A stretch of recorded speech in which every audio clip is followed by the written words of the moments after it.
Okay, now let's take a look at how enslaved women resisted the brutality of slavery. So, how would you define resistance?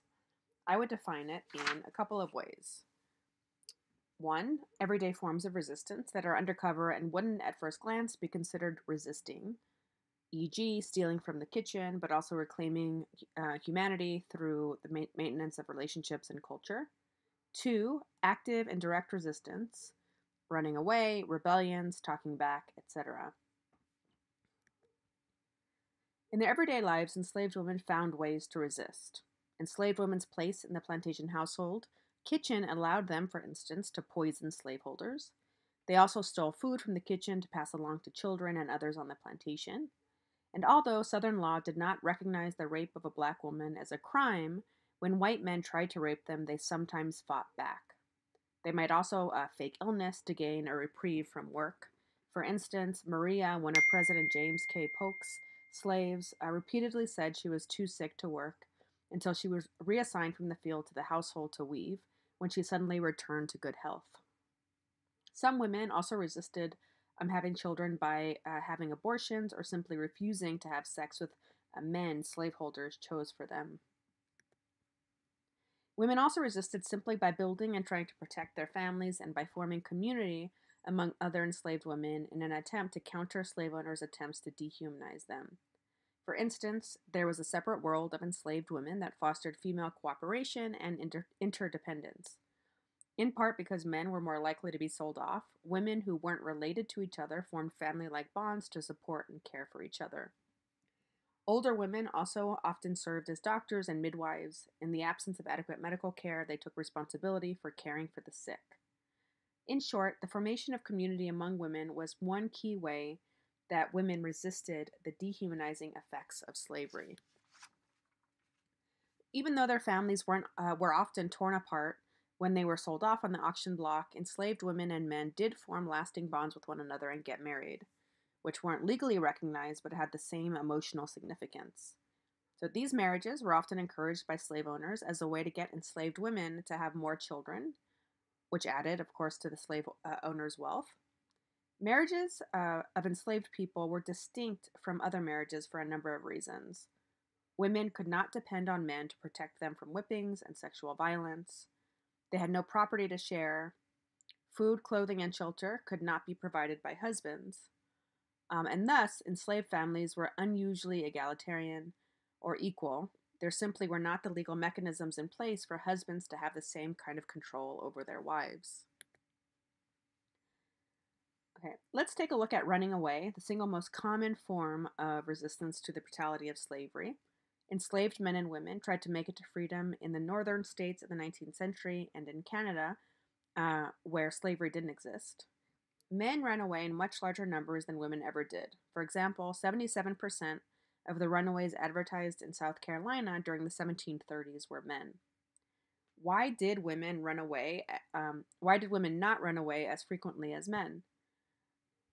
First, some of the reasons had to do with childbearing. Most runaways were between 16 and 35 years old, and a woman of this age was either pregnant, nursing an infant, or had at least one small child to care for. Second, another important reason is that women tended to be more concerned with the welfare of their children, which limited their mobility. They didn't want to leave their children behind.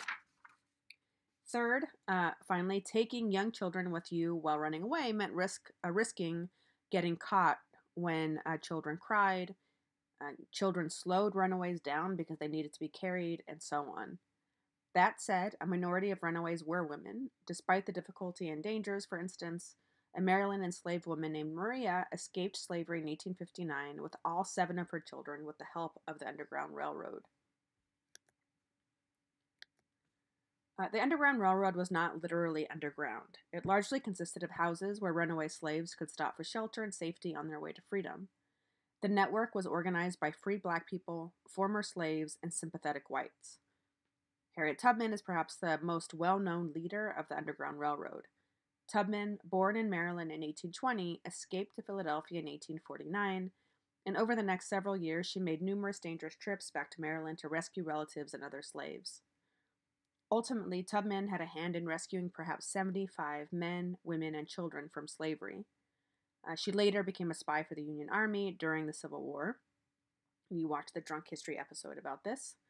It ultimately helped more than 20,000 runaways make their way to freedom. So I want to show this short video about Margaret Garner, who, with her husband and children, tried to run away from slavery only to get caught. The year was 1856, just 4 years before the start of the Civil War. The prospect of her children returning to slavery was more than she could handle, and the psychological trauma caused her to turn to desperate measures. So this video clip is about 4 or 5 minutes, something like that.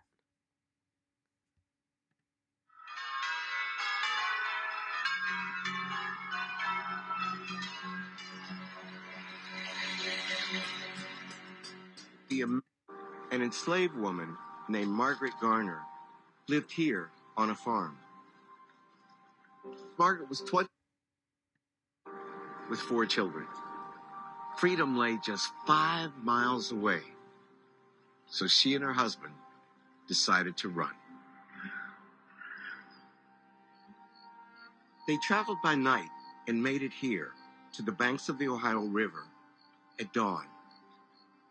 This was the barrier between slave Kentucky and free Ohio.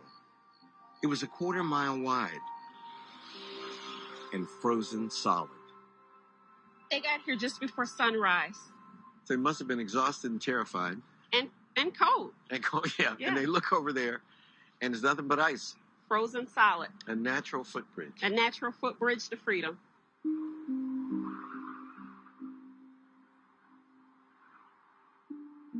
The Garners walked across the river, risking their lives with every step.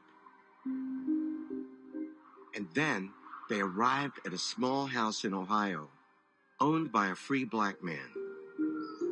But their triumph was short-lived. Within hours, federal marshals had tracked the family down. They got a big block of wood and start ramming in the door. They try to go into the windows, and outside a crowd is gathering, just to see this scene taking place. Inside there's mayhem, there's alarm, people are hysterical at the thought that they were so close to freedom and had only enjoyed it for 2 hours. And now, it looks like they're going to be returned into bondage. Nightmare. Yes. Barricaded in the house, Margaret Garner did something unthinkable. As the marshals were battering in the house, Margaret Garner decided, rather than return to slavery, she would kill her children.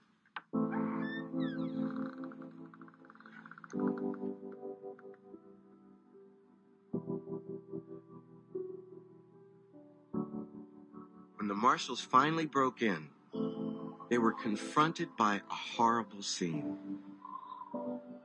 Margaret had slashed the throat of her daughter Mary. Mary lay on the floor, dead. Hiding in the next room were her 2 young sons, still alive, but bruised and bleeding.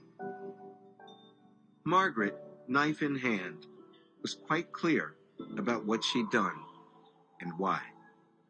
The only direct quote we have from Margaret Garner about the murder was, she says, "I did the best that a mother could do, and I would have done better and more for the rest. I've done the best I could." Meaning I would have killed them all. Right. If I could have. And for her, she said this to a couple of visitors who saw her when she was in jail, that this was... I'm going to stop there because the quality of the video isn't very good. I'm not sure what's wrong with that. Okay, so there are also, of course, slave revolts, which were infrequent but important because they very clearly demonstrated the desire for freedom by enslaved women and men, even if it meant violent revolt against very big odds. Supporters of slavery often claimed that slaves were content with their lot in life. So even the existence of any of these revolts or conspiring to plan these revolts, of course, is evidence that they were not content with their lots in life. So this history often emphasizes the leadership of men, people like Gabriel Prosser, Denmark Vesey, and Nat Turner, who led the most famous slave revolt in U.S. history in 1831. Though women weren't the main leaders of these rebellions, and perhaps more research is needed, they assisted in various ways by serving as lookouts and passing on information from within the plantation household. There was also, of course, the larger abolitionist movement. This was a movement led by anti slavery whites and free blacks, primarily in the North. Many of the free black people were free because they had run away themselves or were the descendants of runaways. Again, the leadership of men is often emphasized. Take Frederick Douglass, for instance, born into slavery, finding his way to freedom. Douglass is perhaps the most famous African American abolitionist of the 19th century. William Lloyd Garrison is perhaps the most well-known white abolitionist. And it should be noted that Frederick Douglass also was an activist for women's rights, as well as an activist for abolition. But white and black women did play an important role in the movement as well. Historian Manisha Sinha says that, quote, women were abolition's most effective foot soldiers, unquote. Female anti-slavery societies were some of the first founded, and women abolitionists emerged as leading orators, writers, and organizers of abolition. Women leaders in the movement had to actively combat sexism within the movement. Often men refused to allow women to speak at their meetings and rallies, refused to acknowledge them as intellectuals and leaders, but they persisted. They were the backbone of massive petition campaigns calling for abolition. Women's signatures sometimes outnumbered men's by 2 to 1. So this is significant because by becoming involved in politics in this way, women were directly challenging gender norms, dictating that women's role was in the domestic rather than the public sphere. This proved to be a stepping stone to demands for female citizenship and voting rights, as we'll see later in the class. White women were active in the abolitionist movement, including people like Susan B. Anthony and Elizabeth Cady Stanton, Lucretia Mott, Lucy Stone, and Angelina and Sarah Grimke. Of course, on this slide, you see Lucy Stone, you see Lucretia Mott, and Susan B. Anthony and Elizabeth Cady Stanton. Two sisters, Angelina and Sarah Grimke, grew up in a slave-owning family, but fled the South for the North and became a part of the abolitionist movement as well. Like other abolitionists, Sarah Grimke was a Quaker, a version of Christianity that said all souls were equal before God.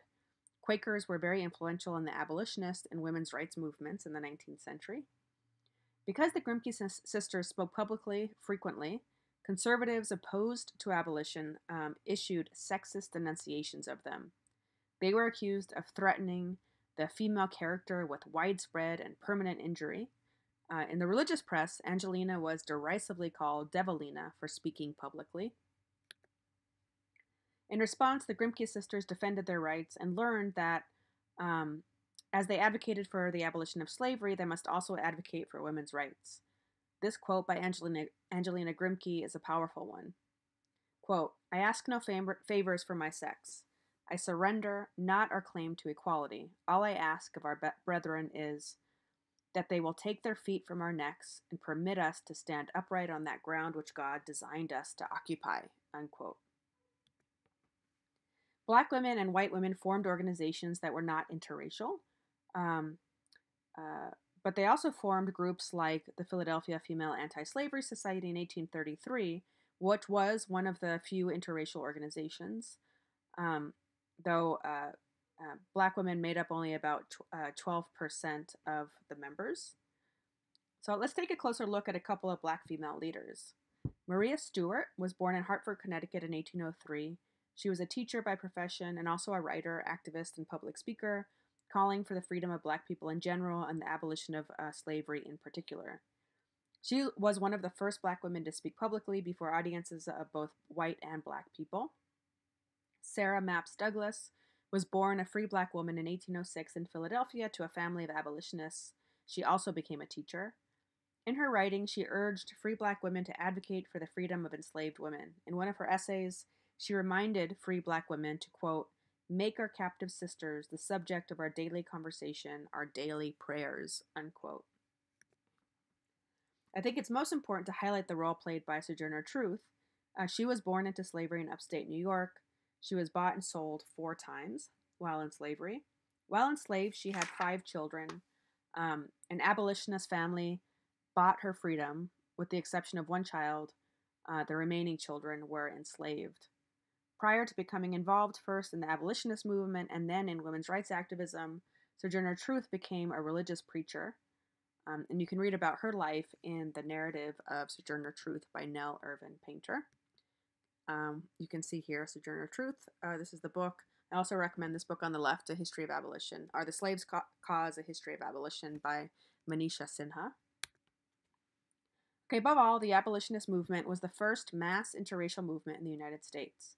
It made slavery the subject of national debate and ultimately helped to lead to a very intense sectional divide between the North and the South, leading to the Civil War of 1861 to 1865 and the passage of the 13th Amendment to the Constitution, which ultimately abolished slavery, with the exception of convict labor. To conclude, I want to return to the argument I started with. While black men and women's experiences under slavery were ultimately shaped by racism and the pursuit of profit by slaveholders, black women had distinct experiences based on their gender. Namely, enslaved black women's sexuality and reproduction, their ability to have children, defined their experiences with slavery.